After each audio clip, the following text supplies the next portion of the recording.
Welcome to today's GrantStation webinar, the Zen of Grantseeking, Developing a Strategic Grants Program. My name is Sarah Kennedy. I'm the Director of Online Education here. And your presenter today is our very own Cynthia Adams. She is our CEO and founder of GrantStation. As we go along through this webinar, if you have questions, please put them into the chat box, and we'll try and get to them at the end of the presentation. This webinar is also being recorded, and we'll be sending you the recording link in just a couple of days.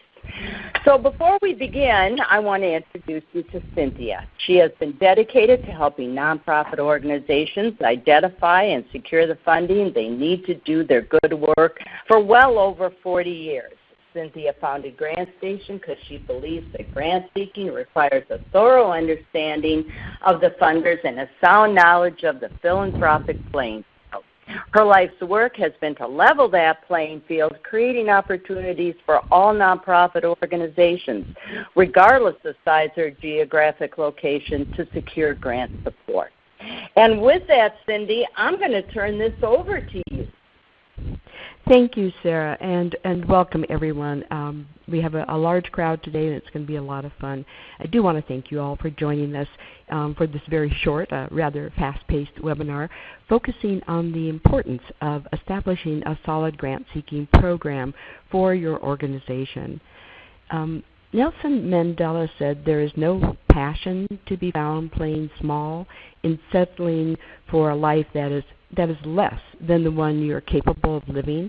And I find this sentiment can be applied to my work life as well.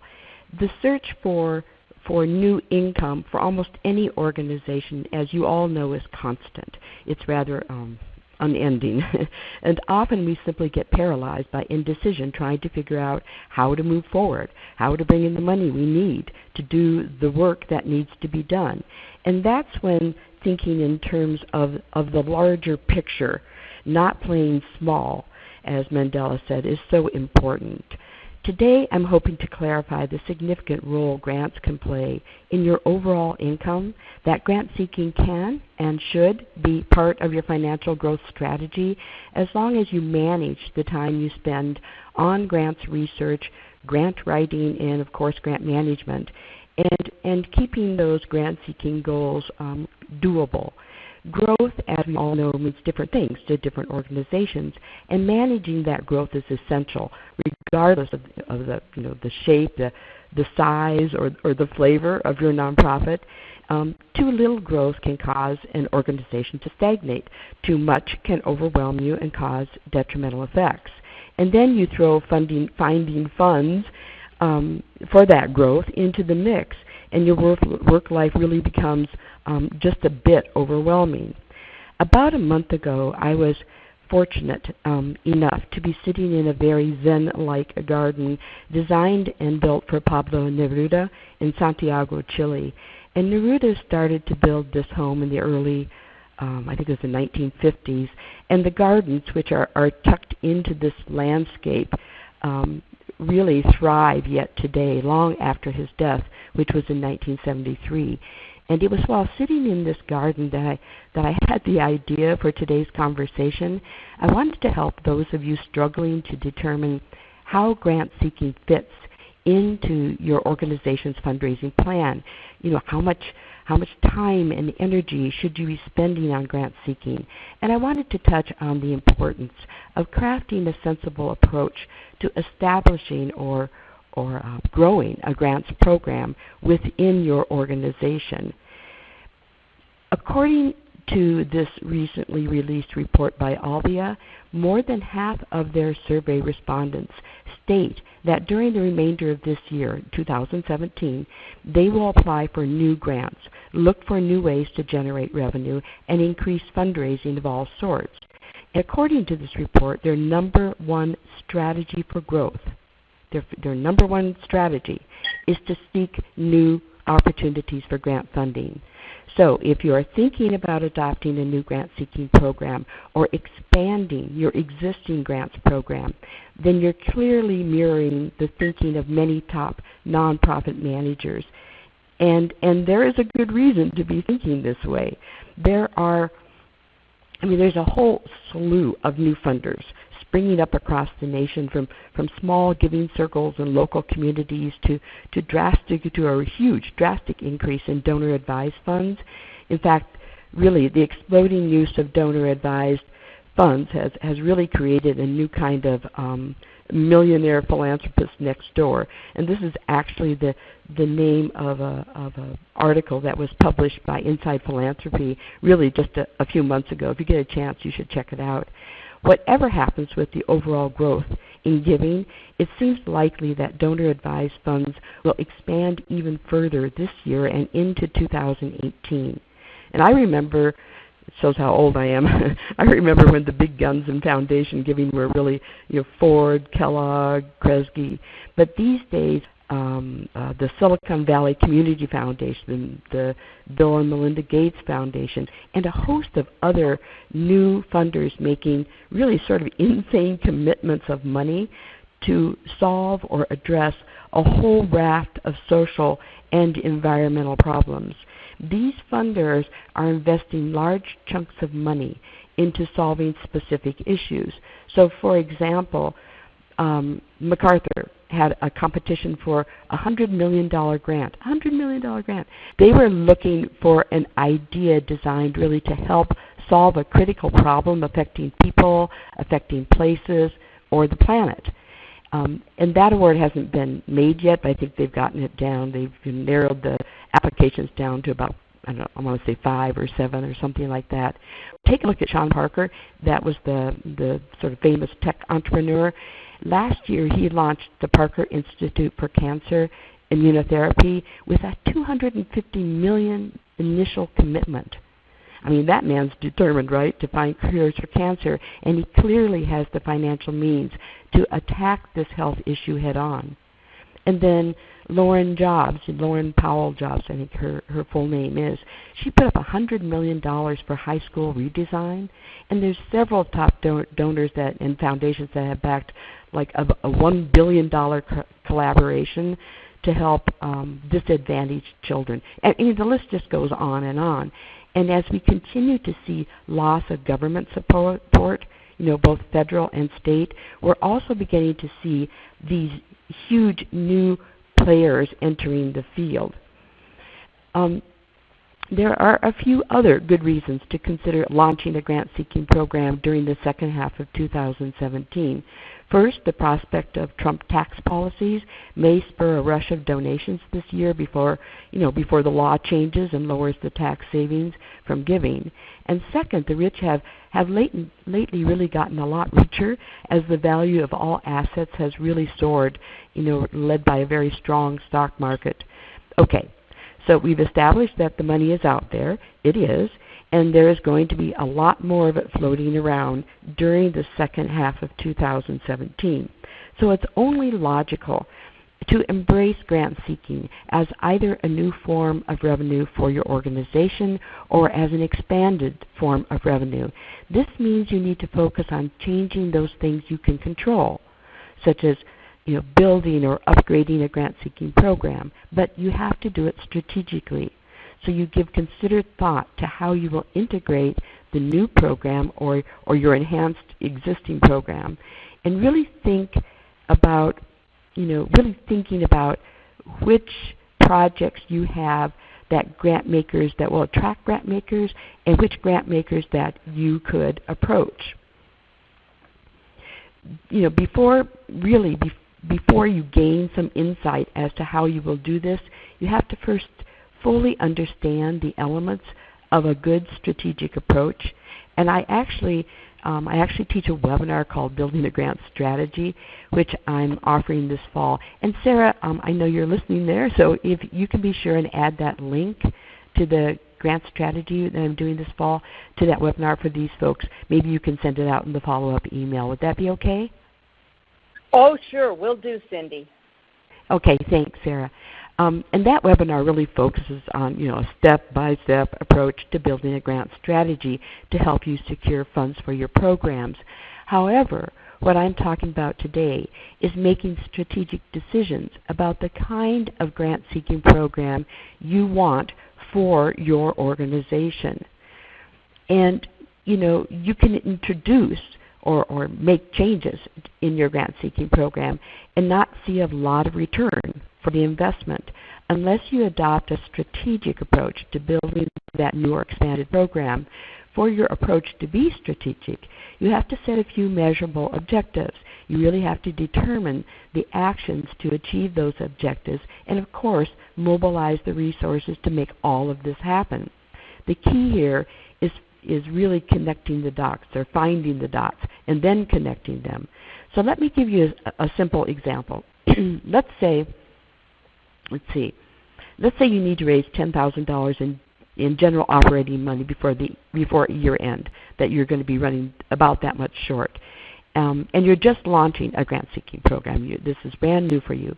Because the timeline is restricted, it's very short turnaround time between September and December, you may decide your best bet is to attempt to secure, let's say, $2,000 to $5,000 grants from the local community.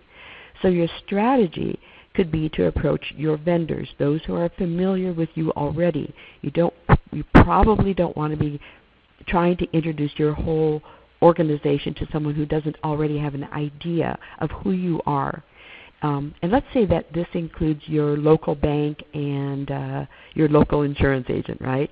So for the bank to make this sort of financial commitment, perhaps it's larger than their normal charitable gift.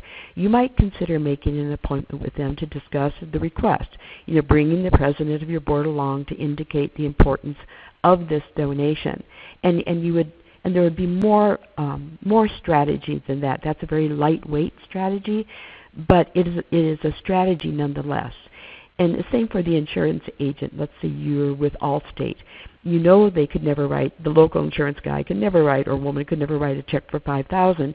So you instead have a meeting with them, explain the importance of helping you with general operating this year, and ask if they would personally introduce you and your request to the National Corporate Giving Officer or the Allstate Foundation, whichever is appropriate. Again, these are sort of lightweight strategies, but you start to get the idea. And personally, when I launch a new program, I like to keep it simple. Even if you're expanding your grant-seeking program, still try to keep the expansion well within the realm of doable. Okay, so we always know that the best strategies are those that are fact-based, right? So you want to start by taking a good look at your operating or special project budget to determine what could be funded via grants. And I like to select a program or a project that is finite, something that I know will that has a start date and an end date, and a very set amount of money that I need. So let's say you're considering running 4 financial literacy workshops between October and December, and you need $3,500 to do that. That's a perfect program to identify a grant maker for and secure the funds.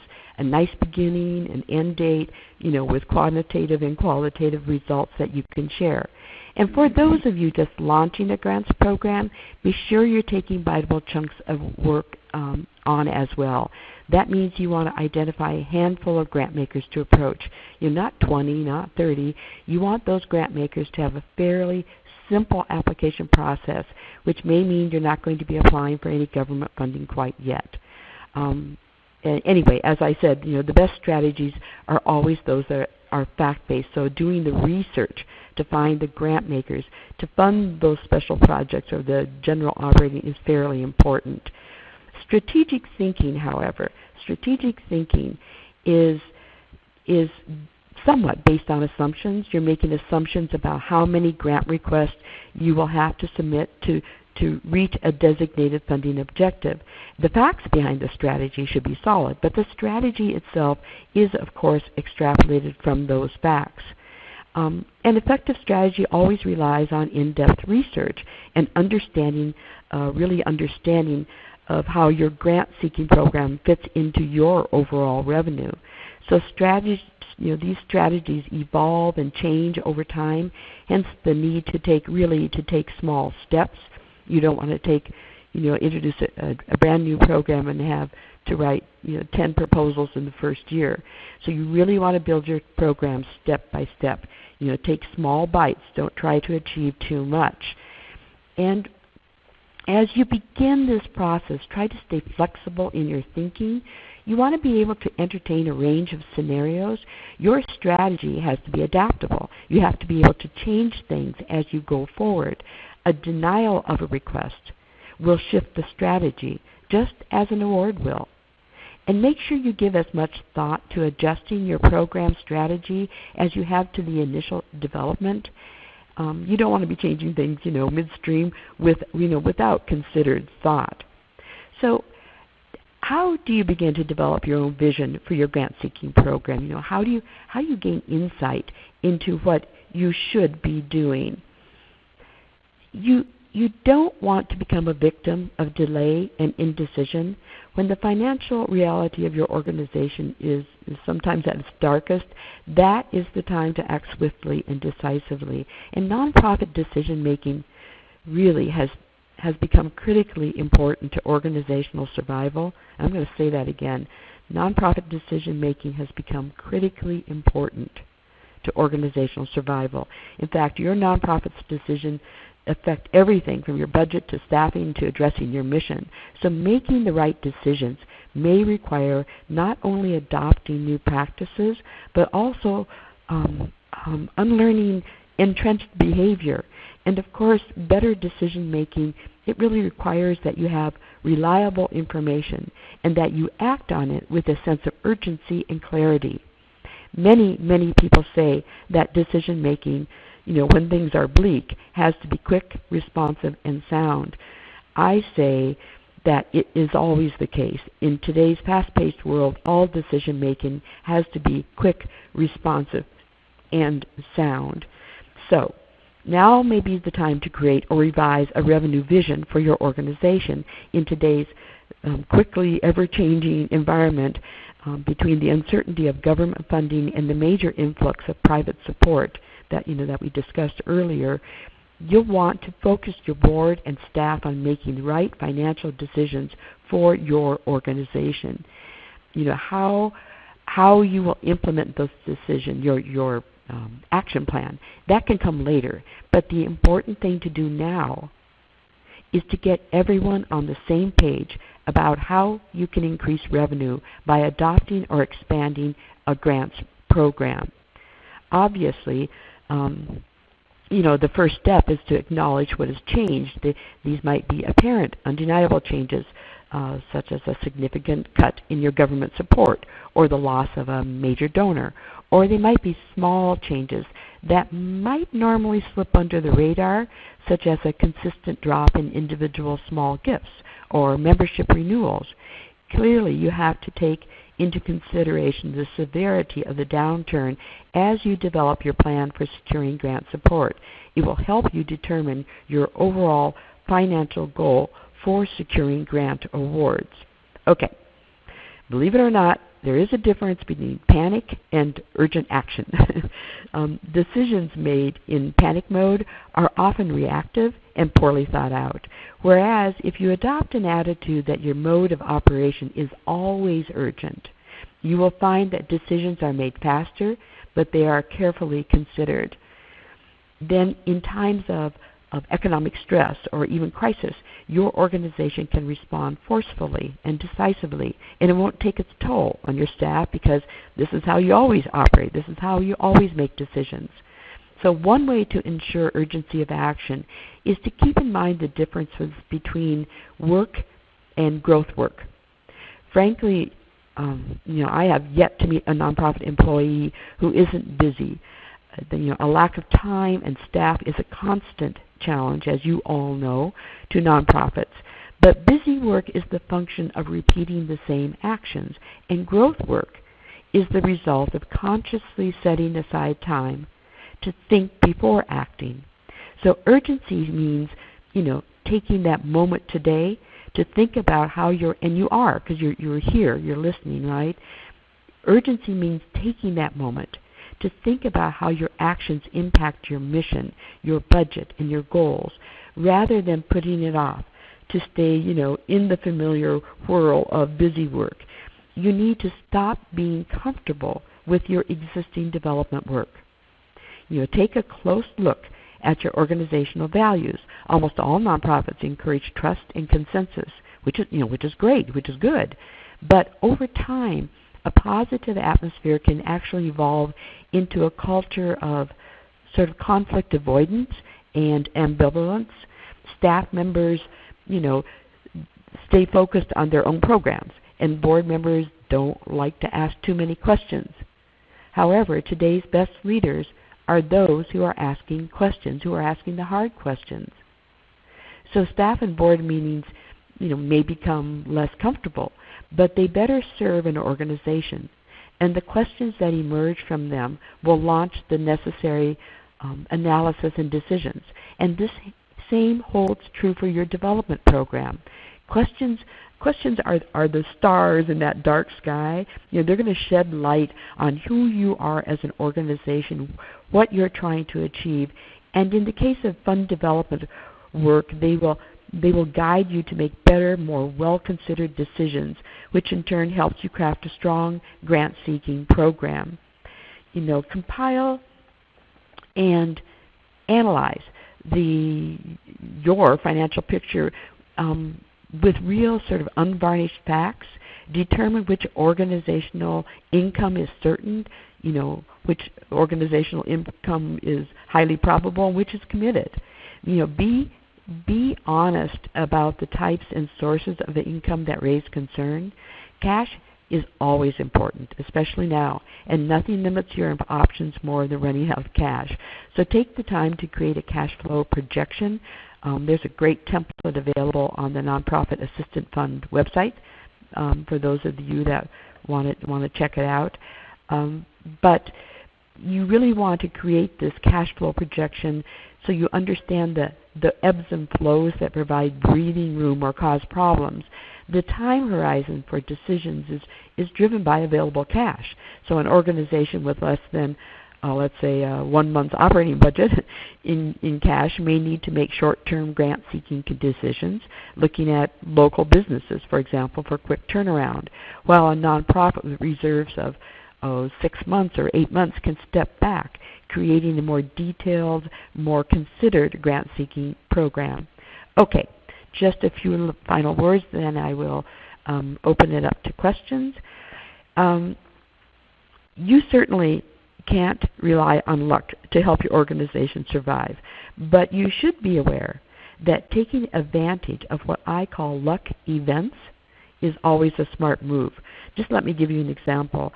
Ages ago, when I was working for an environmental organization in Alaska, a woman walked into our offices and she made a gift of $2,500. It was just out of the blue, completely unexpected. It was definitely what I call a good luck event. Now, we could have absorbed that $2,500 into our operating budget quite easily. Instead, I knew we needed to raise $15,000 for a down payment in order to purchase the building where we were housed. And this was many years ago, as you can tell by the numbers. So I asked her if I was okay to use that money to help us buy the house. And she said, oh yeah, of course. So I set aside my to-do list for that day. And I spent the rest of the day on the phone using that initial donation to leverage $12,500 more. And by the end of the week, we had enough to purchase the house. That is what I mean when I talk about taking advantage of a luck event. And of course, you can do the same, with bad luck events. So you just have to be aware that you can do, you can make the best of a good luck or a bad luck event and weave this into your overall grant-seeking program. Okay, so just let me sort of sum up here, right? It would have been easy for us to deposit that $2,500 and consider our organization $2,500 ahead of the game. My staff would have been happy, my board would have been happy, I would have been happy. But I took the harder path. I decided to take on a task that wasn't part of my existing fundraising plan. But if I hadn't taken advantage of the situation, if I hadn't belted my seatbelt and hit the accelerator, I would not have raised that $15,000 that week. And buying the house would still have been on our in the future wish list. So always take advantage of those unplanned moments. especially when you're doing grant seeking, that offer you a chance to grow your organization. Okay, just let me sum up here. Pablo Neruda, Chile's most famous poet, inspired many over the years. His poems, they were mainly love poems, are simply beautiful. But he also said, and I quote, "We are not imprisoned by our circumstances. We are not imprisoned by the times in which we live, by the number of hours in a day, or even the number of hours we are granted in our very short lives. In the end, we can control only a tiny sliver of what happens to us. But even so, we are free to choose, free to become great by choice." So you are all free to choose, and I encourage you to choose to develop a powerful grant-seeking program for your organization. Take those small steps and begin moving into the world of grants today, because there is more and more money being invested in this. I just want to thank you for joining us today, and I also wanted to mention that we do have a summer sale that's on, and I think it ends tomorrow, so it's going to end fairly soon. And if you would like to take advantage of that, that would be great. As I said earlier, the best strategies are always those that are fact-based. So doing the research to find the right grant maker to fund that special project or fill in that gap for general operating, that's very important.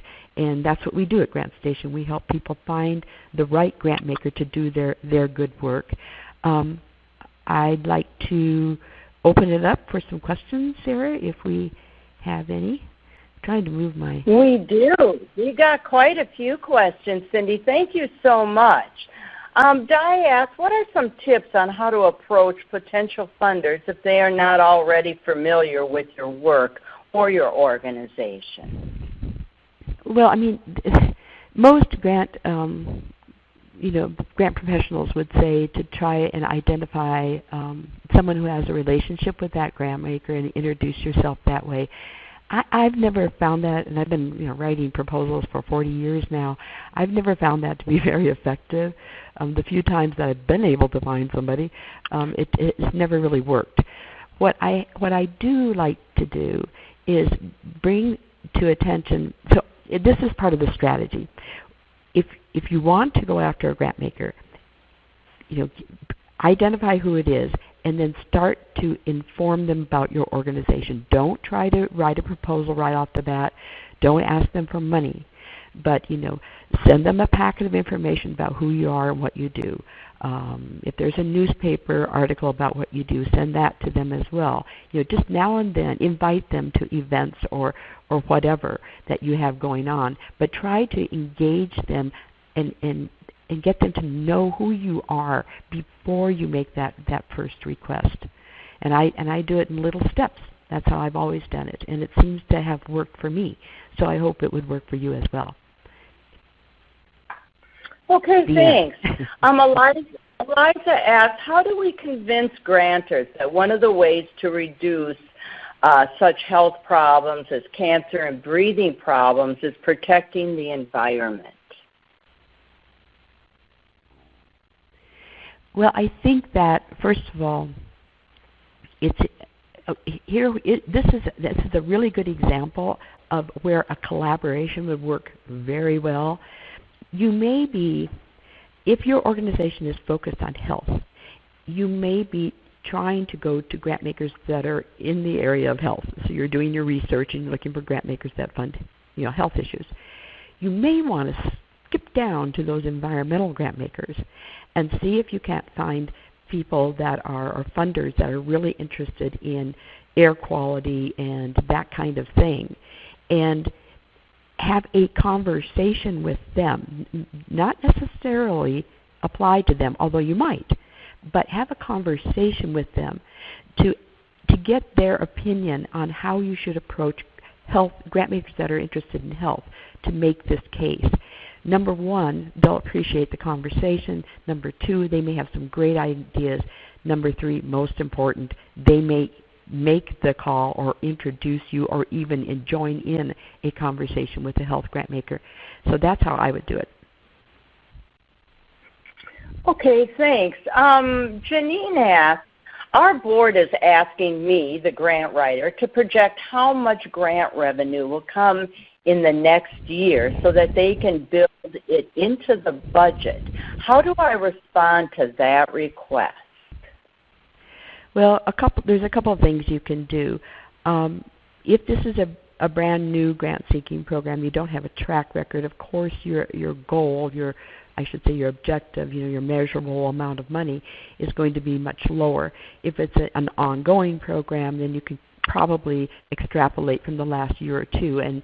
But I wouldn't go, high in either case. You want to do your projections for grant seeking fairly conservatively, always, because it's just such a game, and there are so many variables, and one never knows. For example, there could be a terrible tsunami that happens somewhere in the world, and all of a sudden all of these grant makers are throwing all this money at it, and their grant making programs go way down. You don't have any control over that. So you have to, when you're doing your projections, you always want to come down fairly low. And then when you bring in more than you bargained for, then you have a couple of years of track record behind you. Then you can average that and say, I think we can bring in this amount, and maybe add 10% or 15% to that. Okay, here's a really good question. Is it okay to mention the new tax policies as an incentive to funders? Where is the best place to find relevant information about these changes? It is fine to mention those tax policies. I mean, it's a reality. It's not like we don't see it in the news every day. I think Chronicle of Philanthropy has really been following the tax policies quite closely. And then so you can keep track through articles with Chronicle of Philanthropy. The other one, that actually there's two other ones. David, if you're on, you might remember this. What's the name of the nonprofit? National Nonprofit Council. I can't remember the name of it. Anyway, there is a National Association of Nonprofits, and that organization tracks all the charitable giving tax policies, as well as the Council on Foundations. And Council on Foundations puts out a newsletter you can sign up for. It's free, and they update you regularly on what's going on with tax policies. It's probably the best one. That's one I would follow. Okay, and we've got time for one last question here. Kent asks, when a new nonprofit organization begins, is there a timeline that exists for such organizations to become fairly successful in garnering germane grants? That's a really good question. I used to think that finding grant dollars for brand new organizations was like very hard, that you had to be 3 to 5 years old before you could really launch a successful grant seeking program. I no longer believe that. There are so many new foundations and giving circles that are popping up that will provide seed money for new nonprofits to build their programs, to build their organization, to hire staff, and to cover a lot of general operating. So if you are a member of GrantStation, when you're doing your funding research, there's a little box down under types of support, and it's called seed money, I think, or startup money. I think it's seed money. Be sure and click that. Okay, thank you, David. It's called Startup Money, and click that, and then that will help you identify the best grant makers that will help you up front. But in truth, really, even knowing that there is money out there for startups and seed money, just be aware that usually about 3 to 5 maybe years before you have what I would call a very strong, ongoing, grant-seeking program that maybe covers anywhere between 35 and 45 or 50% of your income. Anything else, Sarah? Well, we do have a lot more questions, but we've come to the time that we have together with everyone. So I want to thank everyone for joining us. I want to thank you, Cindy, for a wonderful presentation. It's always our pleasure sharing this information with you. I'll be sending you an email shortly with the PowerPoint presentation and a couple of other pieces of pertinent information. And then in a couple of days, I'll be sending you the recording link, and you'll be able to listen to that at your convenience. So we hope this has been helpful, and we hope to see you next time on a GrantStation webinar. Thanks, everyone, and we wish you the very best going forward with your grant-seeking efforts. Bye-bye. Bye-bye, Sarah. Bye-bye, everybody.